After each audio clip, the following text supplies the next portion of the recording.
On part du postulat que la consommation mondiale de vidéos double tous les ans et demi, approximativement. On considère ici l'infrastructure du réseau cœur de CDN YouTube de Google et on peut constater que ce cœur est assez dense. Cette petite introduction était nécessaire pour introduire notre plateforme VAIOS. Il s'agit donc de l'outil développé par Télécom Sud Paris et mis dans le domaine public qui permet d'intégrer des données de l'architecture réseau et des données de l'architecture système. Elle prend en compte l'ensemble des consommateurs de vidéos et de leurs emplacements. Elle intègre aussi tous les paramètres système et réseau. Elle prend enfin les coûts de déploiement en compte pour calculer de manière optimale les lieux candidats à la migration du CDN et elle effectue cette migration-là sur une plateforme OpenStack qui est liée au projet et aux travaux de l'IRISA. Donc VAIOS automatise l'optimisation et la migration du contenu.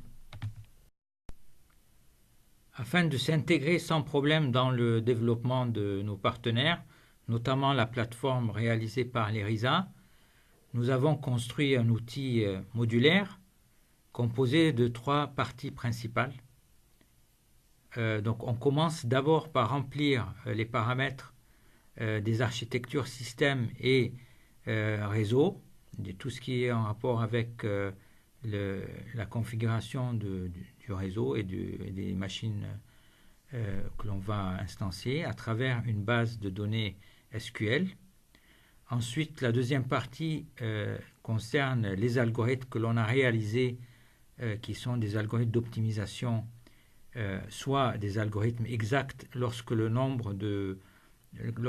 réseau est relativement petit, ou des algorithmes heuristiques qui sont scalables à l'infini. Et donc la troisième partie concerne la décision que va prendre l'opérateur.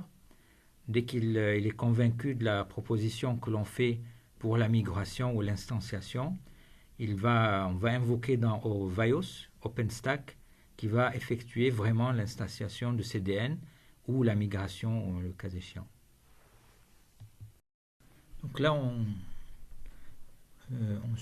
survole un peu les menus qu'on a dans VAIOS. Ici, on a les POP que l'on va entrer dans la base de données. On a par exemple Every, on donne les paramètres du POP, la taille de capacité de stockage, la RAM, la CPU, les débits qui sont à la sortie du POP en termes de liens, les débits des interfaces réseau. On peut consulter quels sont les CDN de Content Provider qui tournent sur les POP actuels. On peut interroger la base de données, c'est facile. Et on voit tous les paramètres que ces CDN consomment.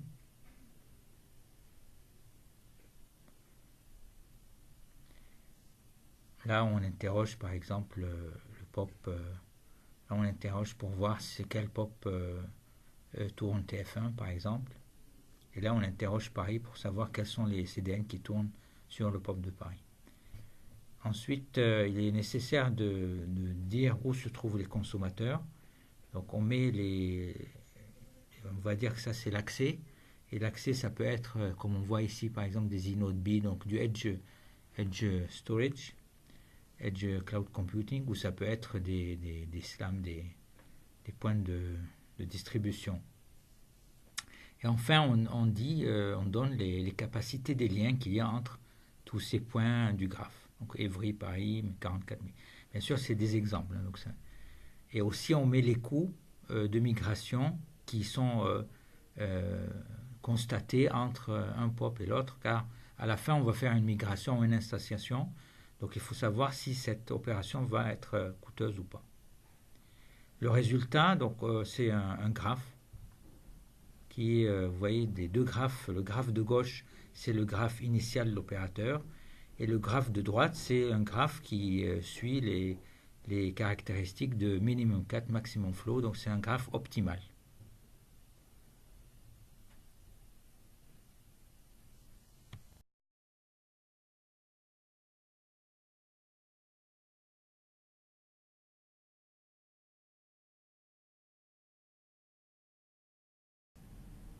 La deuxième phase consiste à entrer les demandes des utilisateurs par les mêmes menus. C'est une phase très importante qui va intégrer les demandes sur l'arbre de recouvrement minimal que l'on a dérivé précédemment. Dans le menu, on choisit d'exécuter l'optimisation. Une fois qu'on a rentré les demandes des utilisateurs, on a quelques paramètres supplémentaires éventuels. Et là, on exécute la deuxième partie de l'algorithme d'optimisation.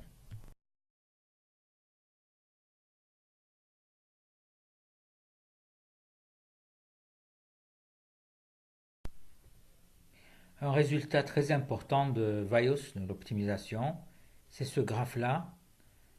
Il fait passer toutes les requêtes et il informe l'opérateur qu'il va y avoir un problème.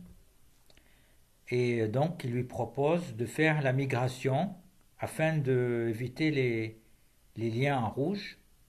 C'est des problèmes système ou réseau. Et donc, il lui propose les points potentiels où l'on pourrait faire une migration du CDN en question.